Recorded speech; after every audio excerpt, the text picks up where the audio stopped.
I've said many times here on the channel that solid fuel is a vastly underestimated type of fuel for emergencies, on trail, backpacking, whatever you're using it for. The traditional solid fuel stove from Esbit has stood the test of time, but companies are inevitably going to take that design and try to kick it up a notch, try to make it a little bit more interesting, more effective. Well, the company Fire Maple is trying to do that with this particular stove. They've added a couple of tweaks, including making it out of titanium. Does it make a difference? Is it worth picking one up? Stay tuned, we'll talk about it. Thanks for watching, guys.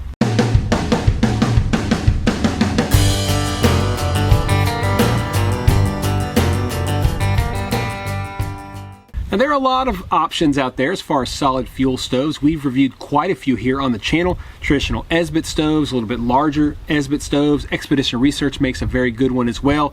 Actually, several different solid fuel stoves. Even Trangia makes a solid fuel stove. You could take a Firebox Nano, for example, make it into a solid fuel stove. Very, very unique design and very useful. Today we're going to try out a new product that I found on Amazon from Fire Maple. We're also going to try out a couple of new solid fuel tablets. One of them we're going to use just today. The other one is pretty exciting to me, and I'm actually going to make a full review on it down the road. Now, solid fuel is fairly lightweight, it's stable, it's easy to carry, it's resistant to moisture, it burns for a very consistent amount of time. You can be very sure when you get a solid fuel cube, it's probably going to burn for about the same amount of time, really regardless of the temperature. It's a really good option, even in difficult weather conditions. Now, I'll say up front that I really like this product. I'll show you guys why.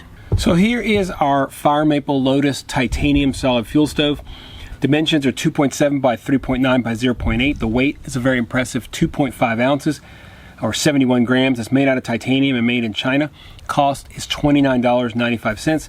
Very compact. You can use pretty much any solid fuel you want. It's nice because when you open it up, you can use it just like this if you want, like a regular stove. Okay, pop it like that and put your fuel right on top.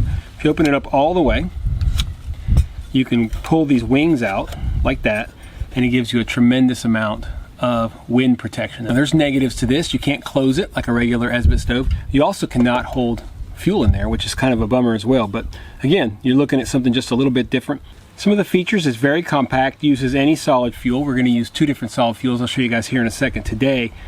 It can be used as an alcohol stove stand. It's difficult. It has to fit in there. It's got to be very small. So that's really, they claim that, but it's really not going to work super well. It is very wind resistant, which is excellent.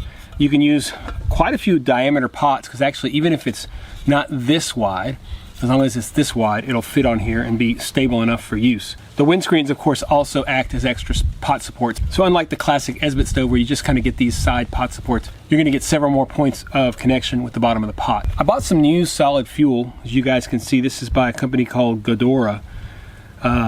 It's got really good reviews. Comes in this little case, and individual little fuel pods, pretty small, supposed to be odorless, which they are not. They smell like any solid fuel, and they're supposed to be easy to light, which they are fairly easy to light. We're also going to use another new solid fuel that I just got, which I'm pretty excited about. There's a guy called Tabii, I think that's what you say, Tabii. He has a pretty cool channel where he goes kind of camping in his homemade little camper in Japan, and he uses these. I bought these from a company in New York City. These are made in Japan. They're a little bit bigger, and they work really, really well. So I'm really curious to see how these work. I will do a full review on just these down the road. I'm just experimenting with them right now. So we're going to go ahead and do a 2-cup boil test. We're going to use both solid fuels. We're going to see how long it takes to get to a boil, and then how long it actually burns for. So yeah, let's check it out. Show you guys what this solid fuel stove is all about.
as always, we're going to talk pros and cons, and like all stoves or anything we review here, there are pros and there are cons. And we'll start with the pros. It is super lightweight, it's very compact, it has excellent room resistance, much better than a traditional esbit stove does. It's very sturdy for different types of pots, like I showed you guys.